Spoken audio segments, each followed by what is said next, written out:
All right, so welcome. I'm Elisa Jorgensen. I am a physician at Beth Israel Deaconess Medical Center in Boston.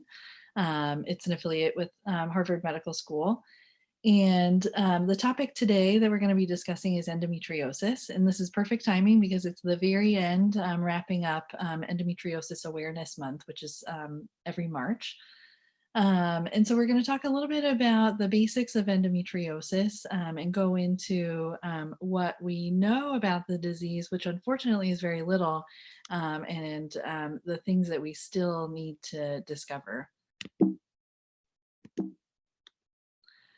So endometriosis is a disease in which there are cells that are similar to the lining of the uterus that are growing somewhere else in the body. Typically, that is in the pelvis, kind of around the uterus and the ovaries.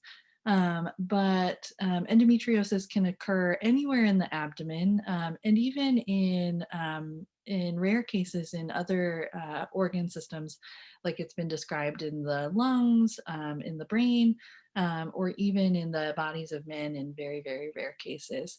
But endometriosis itself is actually a fairly common disease. It affects 1 in 10 people that were born as female.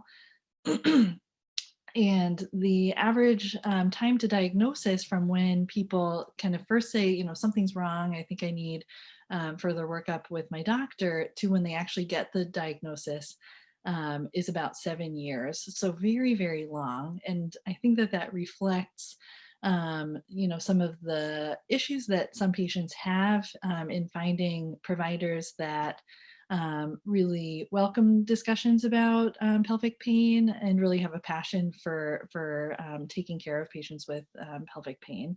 Unfortunately, it's a very common story that I hear that patients have their symptoms dismissed by either their family members or their doctors. Endometriosis does tend to run in families. We have not yet identified a specific gene that we can test for, but it is very, very common for people to have, other female family members that have endometriosis as well.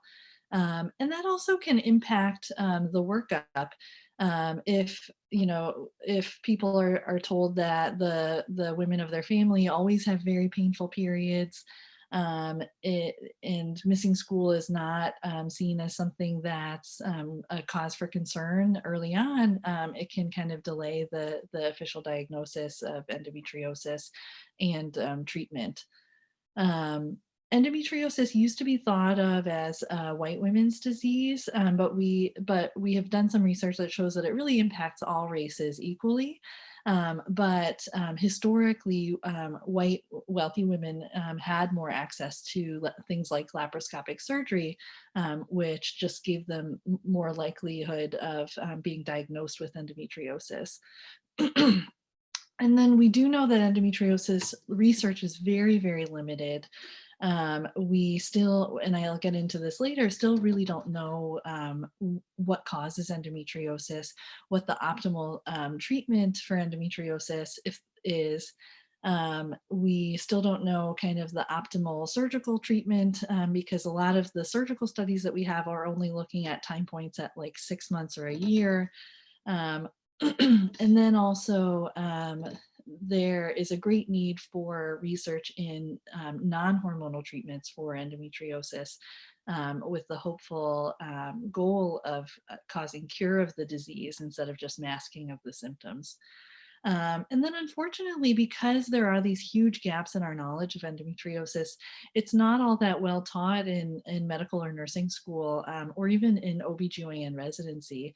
A lot of what's still being taught is kind of old-fashioned information about like Sampson's theory of retrograde menstruation, and to look for very kind of narrow lesions like powder burn lesions, and still a huge focus on recommendation of hysterectomy.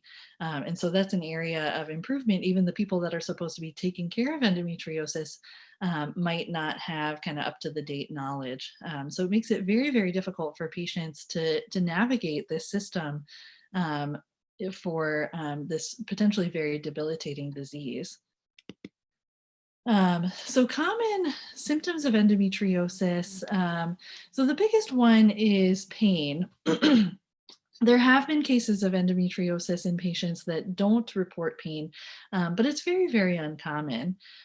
Typical endometriosis pain presents as cramping with periods, and usually that starts with kind of the first periods. So a very, very common story is people that say that as a teen they were really debilitated by their periods, either in the nurse's office or missing school or kind of getting it together to go to school, but really not being able to participate and function at their top ability. Um, and then people can also have pain in between periods, ovulation pain, or non-menstrual pain. And then also very, very common is pain with sex. And I hear it again and again from patients that were told kind of, oh, like pain with sex is common. It's not something that has a treatment. But that's absolutely not true. If you're having pain with sex that's interfering with your relationships, that's definitely something that can be worked up with a doctor and be treated.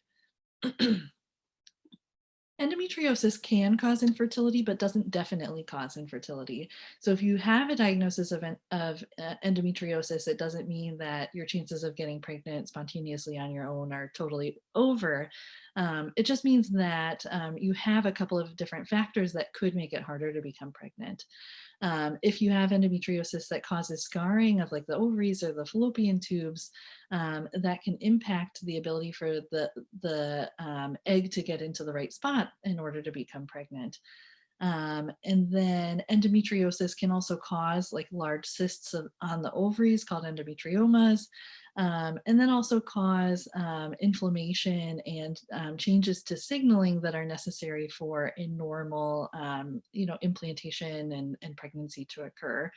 And so the endometriosis spots in the pelvis can actually interfere with what the actual normal lining of the uterus is doing.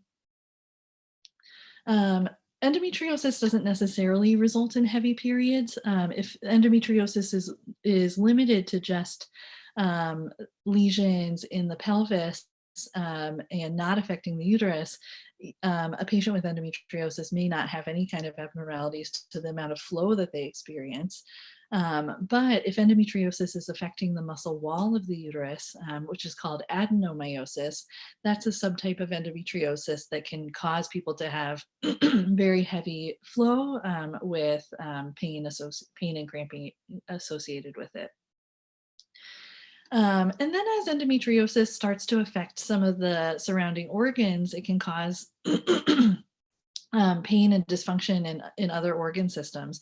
So it's very, very common for patients with endometriosis to have digestive issues and even carry a diagnosis of IBS because endometriosis with its inflammation can cause people to either have diarrhea or constipation or chronic nausea just by being nearby in the area. And then also too, if people have a subtype of endometriosis that causes scarring of the bowels, it can cause kinks in the bowels that make it difficult to pass stool, which can also give constipation or painful bowel movements.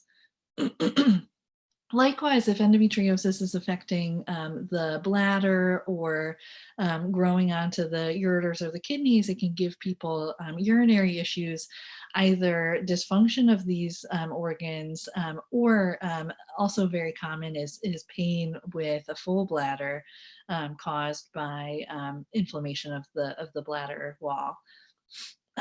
It's very common for endometriosis to cause pain also in the legs and the back, and most patients report significant fatigue, especially around the time of their periods. And then depending on the aggressiveness of the endometriosis and the areas where it's growing, it can also cause more rare issues. So typically, most endometriosis is confined to the pelvis, but it can grow in these other spots. So it wouldn't be unheard of to have people reporting chest pain or coughing up blood with their periods if endometriosis is growing on the diaphragm or the lungs.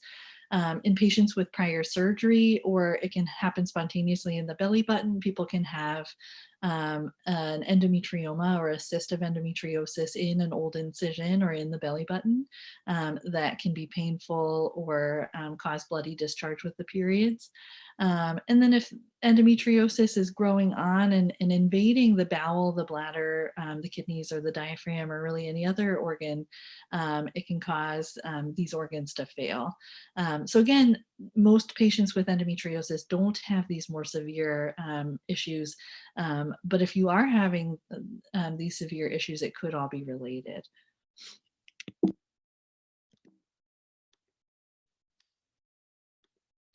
And then imaging can be helpful in a workup of pain to make sure that there aren't other things with different treatment pathways, such as ovarian cysts or fibroids that are impacting pelvic pain. But typical endometriosis actually doesn't have a size or shape that can be discovered on either an ultrasound or an MRI or a CT. And so if you're told that you have normal imaging, that absolutely does not rule out endometriosis. There are some centers where either gynecologists or radiologists have a special interest in endometriosis and are trying to develop new pathways of being able to detect endometriosis on imaging. But even in those cases, the goal is to help impact surgical planning, not to diagnose or kind of throw out a diagnosis of endometriosis. The only way to do that definitively is with surgery. And then there are a whole bunch of different theories on how endometriosis arises.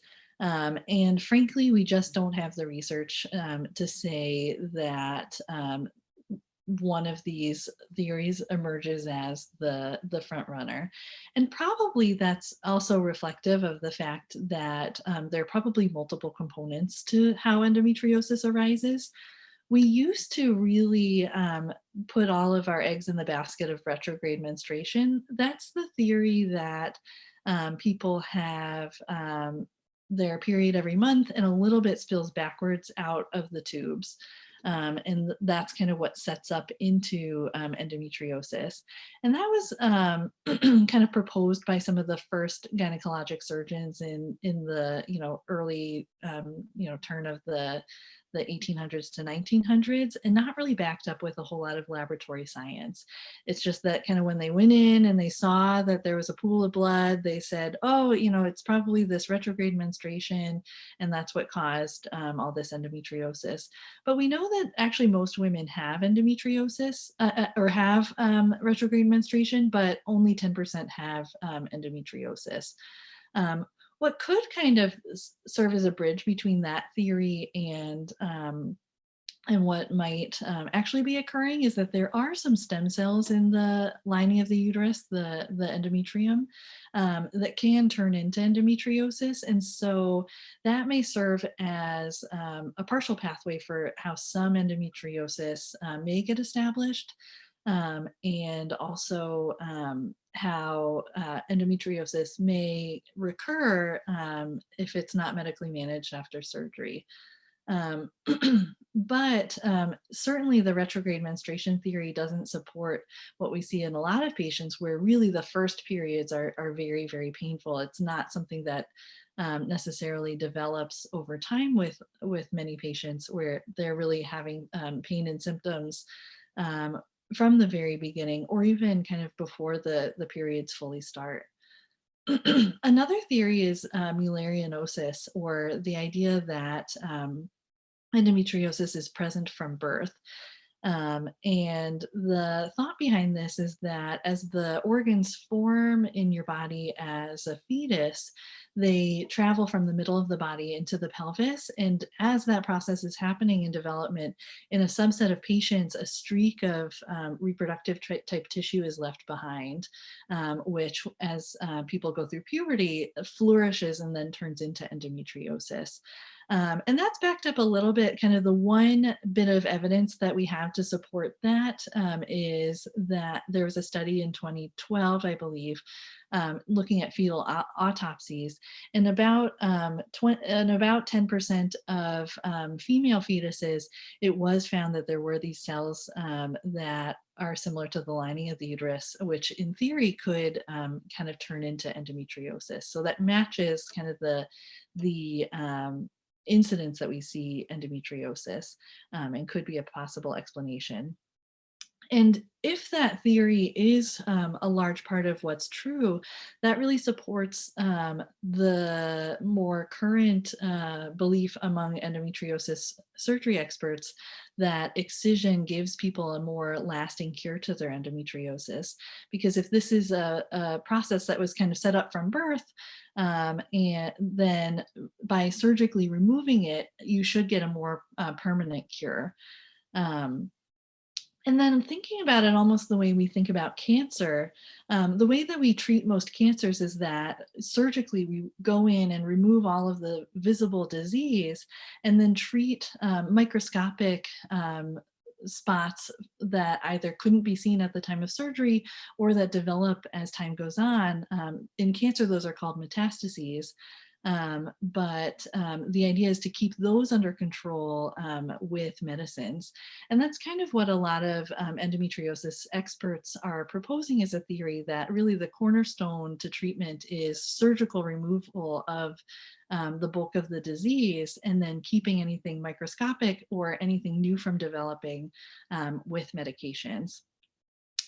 And then it has been shown in some studies that that there can be local spread and invasion, and certainly if people have untreated endometriosis, it typically, does get worse with time. Though that timeline is completely different in different people.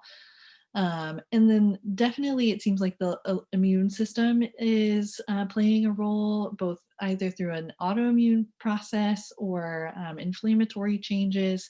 And that is emerging as a potential target for non-hormonal interventions for treating endometriosis, and non-hormonal medications to help with pain and symptoms. And then with the stem cell theory, that has been proven in the lab, but probably represents a smaller proportion of the overall endometriosis that's seen in patients. And then there are a couple of different approaches to treating endometriosis. The first, and where I think a lot of patients kind of start, is just to presume that endometriosis is in the mix and to treat it with medications. And that's great for patients that want to avoid surgery. And if you get good relief from taking something like a birth control pill, and you're happy and all of your symptoms are taken care of and you're thrilled to be able to avoid surgery, then that's great. But for patients that feel like their symptoms are not being well managed with medications, or they've tried a few things and still not being managed, then an absolute commitment to approach number one, and not kind of involving surgery in the mix, it can be problematic for people. But in patients that choose to avoid surgery and get good relief, that is an acceptable approach.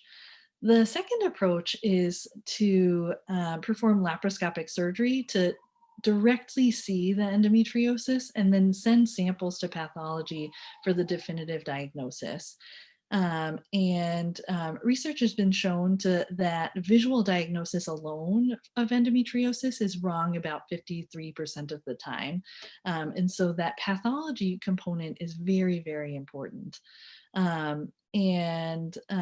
The other thing that comes up a lot is that patients have had laparoscopic surgeries either by a gynecologist without a lot of experience in endometriosis, or a general surgeon, and have been told that they don't have endometriosis, but haven't had these pathology samples. And so certainly in that case, not all laparoscopic surgery is created equally, and seeking out a provider with more passion for endometriosis may give better answers for for what's causing this persistent pain. And so if you, as a patient, feel like your symptoms aren't being listened to, and you have concerns about kind of the quality of your surgery or the quality of your path diagnosis, certainly getting a second opinion, either for a second surgery or a second look at your slides, can factor into your overall diagnosis. And then during surgery, one of the biggest components of an endometriosis surgery is that laparoscopic survey, really looking around the whole abdomen and pelvis for endometriosis. In medical school, we're taught to look for these powder burn lesions, like this is the uterus and this is the ovary. We're taught to look for these powder burn lesions of endometriosis, and those are pretty classic, and they're kind of black spots because they have some old blood in place. But certainly there are numerous other forms of lesions of endometriosis that are significant contributors to pain. So only going around looking for spots like these misses a lot of the disease. And you can see here are some examples of other things like clear lesions. You can see, this area of peritoneum has an abnormal blood supply. And then also you can see that the endometriosis looks like it's growing over the ureter. This looks to me like the kind of the pelvic sidewall on a patient's right side. And so you would want to make sure that your endometriosis surgeon, if you're going down that path, really has experience in being able to visualize multiple forms and presentations of endometriosis. And then there is a staging system for endometriosis, kind of similar to the way that we stage cancers. But the biggest takeaway from the stage of endometriosis is that it has no correlation at all to the degree of pain that a patient experiences. And in my own practice, I've seen patients that are completely debilitated, unable to work, unable, losing their relationships, but have stage 1 endometriosis. And the flip side, patients with severe stage 4 endometriosis, where everything is stuck together and the diaphragm is involved and things like that, that really aren't bothered by their pain. Where staging can be useful is for surgeons to communicate to each other the severity of the disease, so that if a patient has, say, stage 4 endometriosis and need another surgery, that's something where you may want to work with surgeons from other disciplines like colorectal or urology, or make sure that the surgery is happening in a tertiary care center instead of like an ambulatory surgical center, in case there are potential injuries or complications related to the degree of scarring visible. And then also staging can play a role because a lot of insurance companies still use it to determine next steps and reimbursement for fertility treatments. And so let's say you're diagnosed with stage 4 endometriosis, that may make it so that your insurance doesn't make you go through the hoops of doing like intrauterine inseminations, and you can skip straight to IVF. But in terms of understanding your pain and your symptoms, the stage of the endometriosis plays a very, very small role. And then surgical treatment of endometriosis can take a bunch of different forms. And even within one of these options, a surgeon's particular practice and experience can also shape the surgery that you get. Ablation is what we used to really promote as the ultimate treatment for endometriosis. That's a surface burning of endometriosis lesions, with the idea that by burning them off, they'll kind of die off and go away. But that can be problematic because we've found that the visible spots of endometriosis might just be the tip of the iceberg, and that there may be abnormal cells in the surrounding tissue or deeper down, or affected cells that may not be visible to the naked eye that can be contributing to pain and dysfunction. And then also the issue of burning the surface of the endometriosis. We know that endometriosis loves to grow on high risk organs like the bladder and the ureters. And so most surgeons who are going to burn these spots aren't going to completely burn these lesions because they don't want to damage the surrounding tissue. Um, What's considered now to be the gold standard of endometriosis surgery is excision, which is complete removal of any visible lesion of endometriosis and a margin of the surrounding tissue. And that can be performed either with traditional laparoscopy, so small 5 millimeter incisions with straight stick tools, or with use of the laparoscopic robot. And if you're kind of interviewing a surgeon, my recommendation is that both of those are equivalent. The difference is that a surgeon's comfort with one method over the other, but there's no evidence that shows that kind of one approach is more effective than the other. They're just different tools. Likewise, the tool that's used to actually excise the tissue could be electrosurgery, or it could be a laser, or sometimes surgeons cut out the tissue without use of any kind of coagulation. And all of those are just different methods of performing the same procedure. But what kind of comes into play is based on a surgeon's experience and practice methods, is how aggressive to be on removing these lesions. And so some providers perform excision as a biopsy to diagnose endometriosis, but don't do a full excision of all visible disease, but instead kind of get that tissue diagnosis with the pathologist and then recommend medical management with medicines. And some surgeons recommend complete excision of everything visible with margins. And then some surgeons recommend or offer radical excision or a complete peritonectomy, which is removal of all of the pelvic peritoneum, with the thought that maybe we can and maybe we can't see the endometriosis, so might as well remove the entire pelvic peritoneum, which is the lining of the pelvis, to remove anything that could possibly be involved.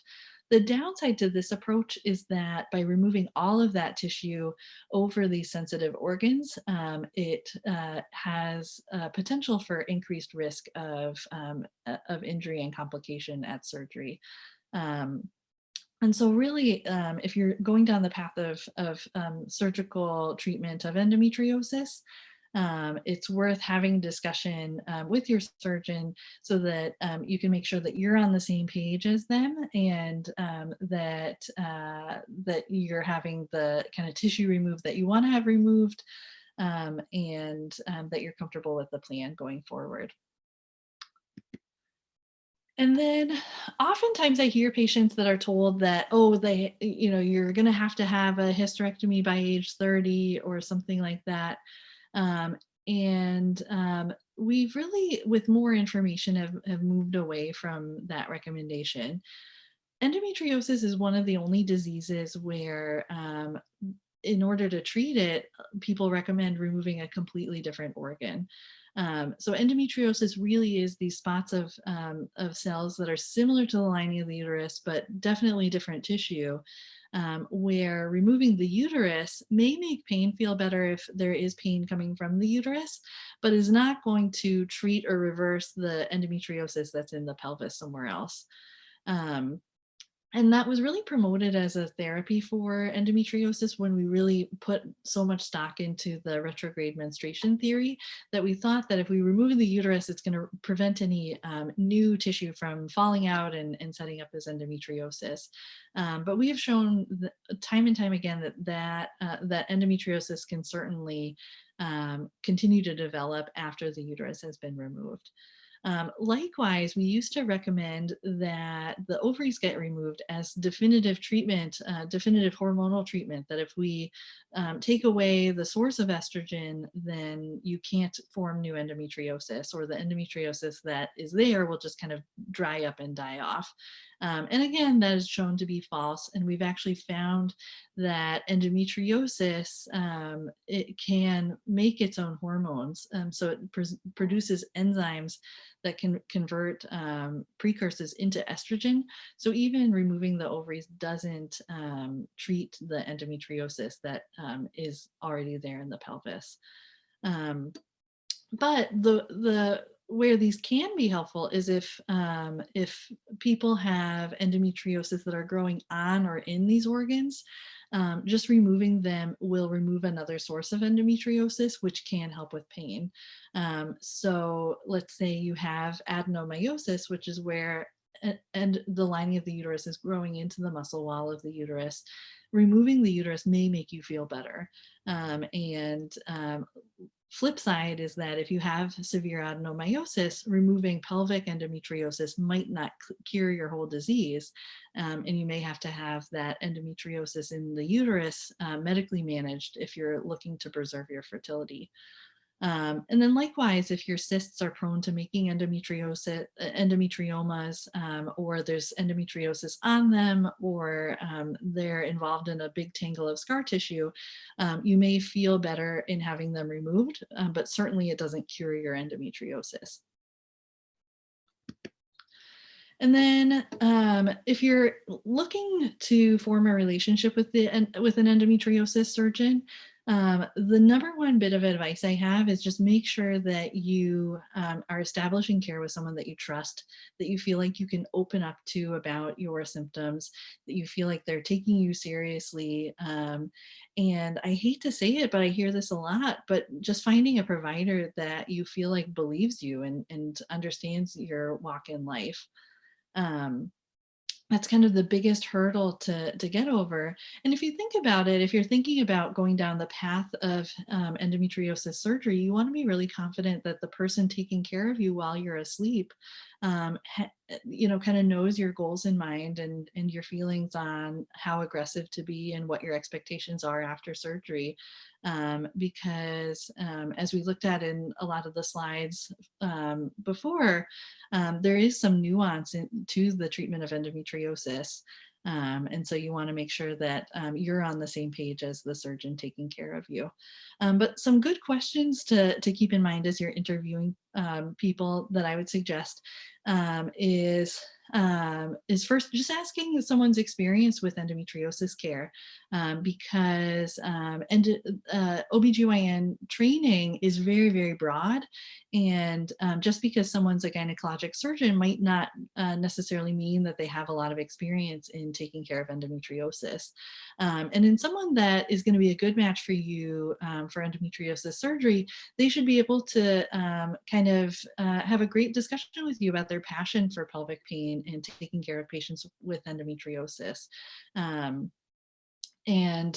think a lot of patients shy away from asking surgeons their, their years of experience and their level of training and the number of cases that they do every year, et cetera. But just remember that as a patient in the American healthcare system, you are a consumer and you're not kind of stuck with any one provider. And you want to make sure that if you are opening your life up to someone doing surgery on you, that you're having the surgery that you're wanting to have and expecting to have. And then as you do your own research and kind of decide for yourself what treatment you want surgically, you should ask the surgeon about their approach, asking them if they do excision or ablation, and then what their approach is to treating endometriosis on high-risk organs like the ureters, the bowel, or the bladder. And then, you should have a discussion about what you would want to have happen if no endometriosis is seen, whether you would want to kind of have a low risk surgery, or if you want to have random biopsies, or if you want to go ahead and have a full peritonectomy. That's a decision that you should make with your surgeon. And then also the other thing to discuss when you're forming a relationship with a surgical provider is, are they going to be your provider just for the surgery, or are they going to offer comprehensive care after surgery? And every patient is looking for something different. Some people want to continue with their regular OBGYN or primary care doctor that they've been seeing years and years, and want to form a relationship with someone just for surgery and kind of go back to their other care. And then sometimes people are looking for long-term comprehensive endometriosis care from one provider or one center. And so you should think about what you want and what different providers are offering. And then aside from surgery, there are a lot of different options for medical management. Most of these are hormonally based. So really the only treatments that we have for endometriosis don't cause cure and haven't been proven to cause reversal of endometriosis. But the idea is just to give some hormones to disrupt the body's normal signals so that the endometriosis will stay quiet and cause fewer symptoms. And so, kind of the bread and butter that we think of as the first step would be something like a birth control pill. And that can take, a pill form, and then similar medicine and science behind it, but different ways of taking it would be the Nuva ring, vaginal ring, or the patch. And these are methods that, especially if your symptoms are clustered with your periods, you can also take these medicines continuously to skip your periods with the goal of just being able to bypass those painful days. And then for people that aren't able to tolerate estrogen, so the benefit to a combined approach is that both the estrogen and progestin doses can be much lower. But in patients that can't take estrogen or have side effects with it, there are a whole host of progesterone-only methods. So there's a progesterone-only pill. We have both contraceptive dosing, which is a lower dose, or specific pelvic pain and bleeding dosing that's been studied in endometriosis care and fibroids, which is a much higher dose. There's also Depo-Provera shot, which can be used on the regular contraceptive dosing regime every 12 to 15 weeks, or a more high efficacy short interval of 10 weeks. There's the Nexplanon arm implant, which gives systemic hormones, or there's a progestin IUD. There are a whole bunch of different forms, but the strongest one is the Mirena or the Liletta IUD. And that gives people usually the most relief, but there are other IUDs like the Kylena or the Skyla that have less progestin in them.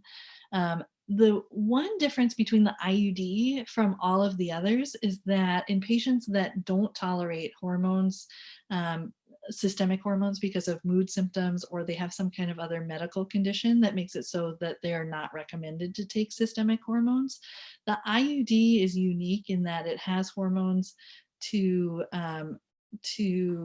thin out the lining of the uterus, hopefully give you no periods, and to kind of calm down the muscle wall of the uterus, but doesn't have those systemic effects. So if you get mood symptoms or nausea or some other effect from the systemic hormones, the IUD is a little bit of a different approach.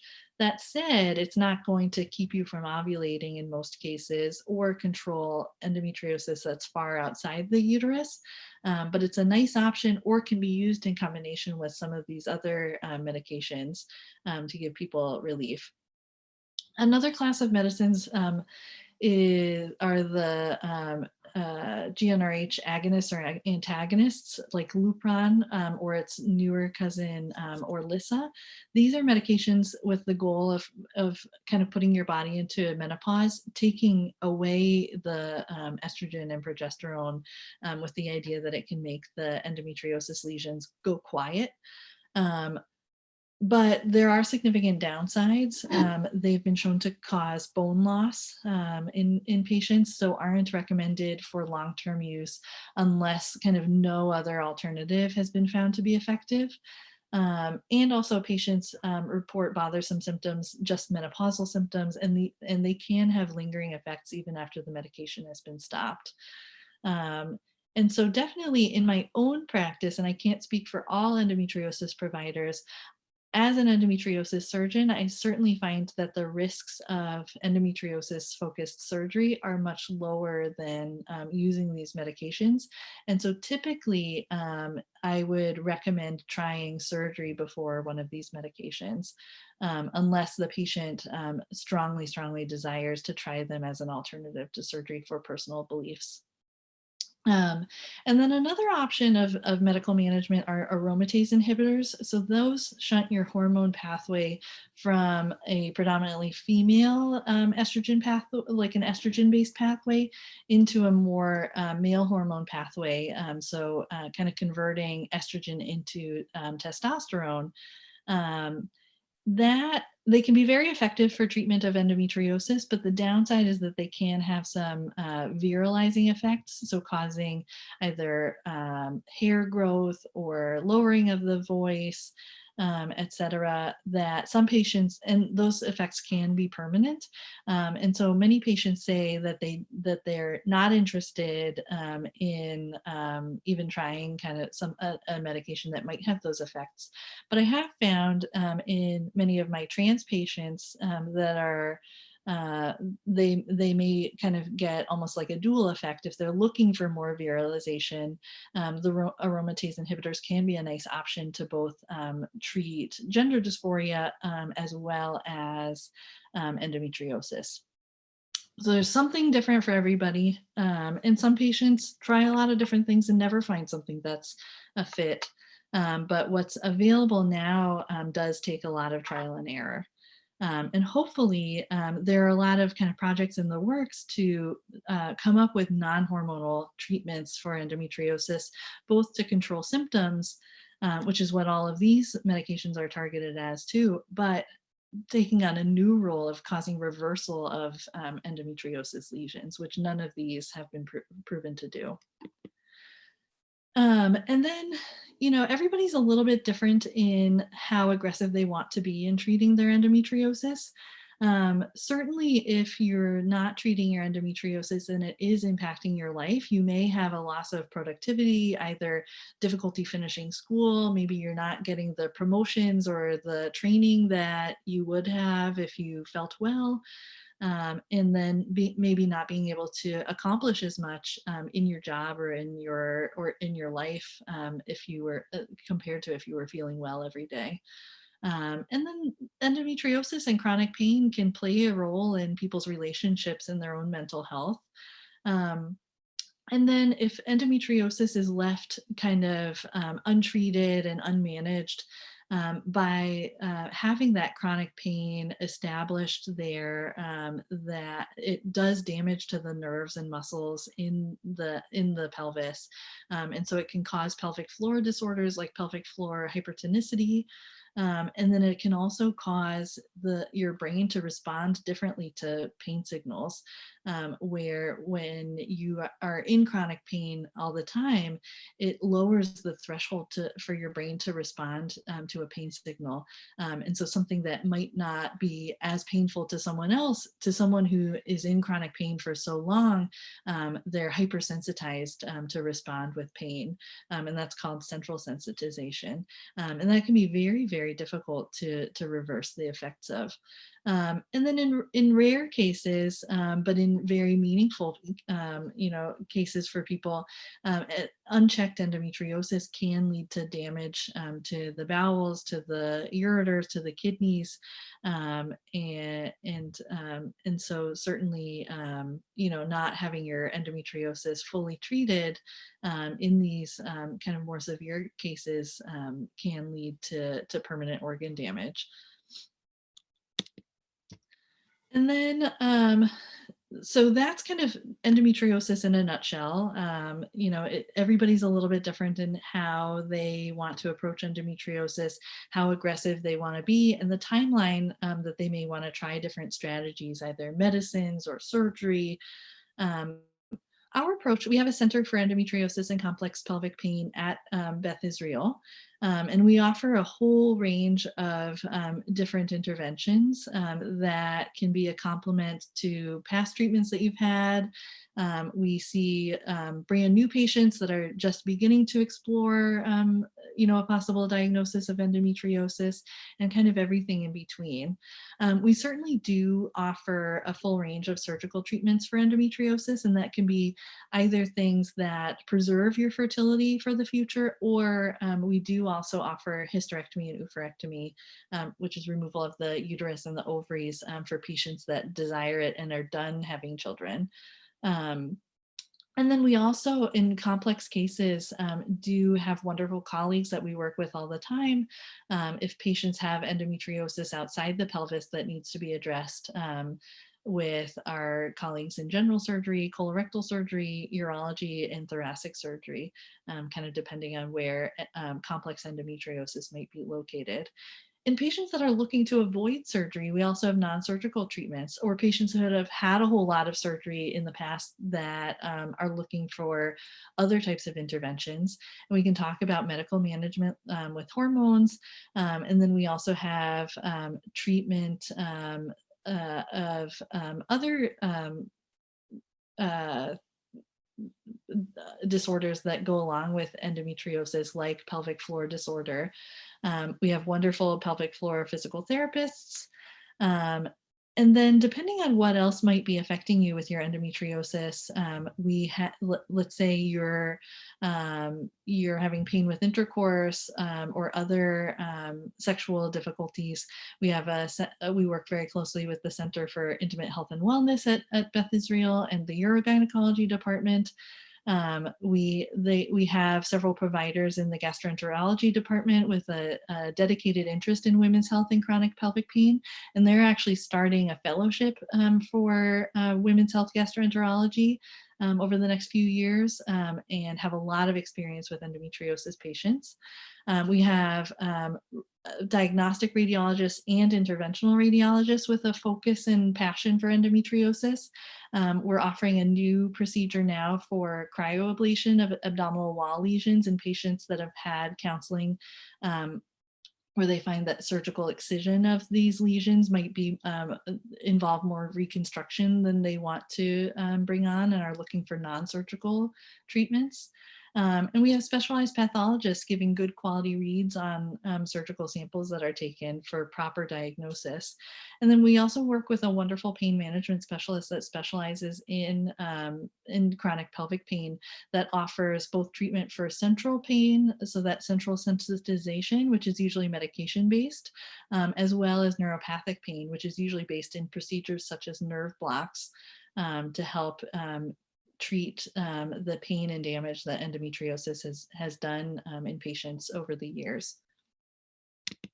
And so if you're interested in meeting with us for a clinical visit, the best place to start is to call the clinic, and the number is listed here, or to check out our website with a lot of information on the different providers and the services that we offer, as well as some of the research that we're performing in this department.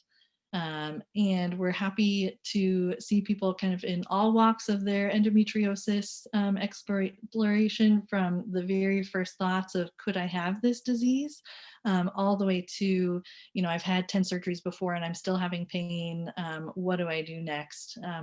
And certainly we do see people for second opinions as well. So we're very welcoming of any kind of new patient that might want to interact with us, or some of the other providers that we work closely with in the center. All right, thank you for listening to this talk, and I'm happy to answer any questions that come up. Thanks.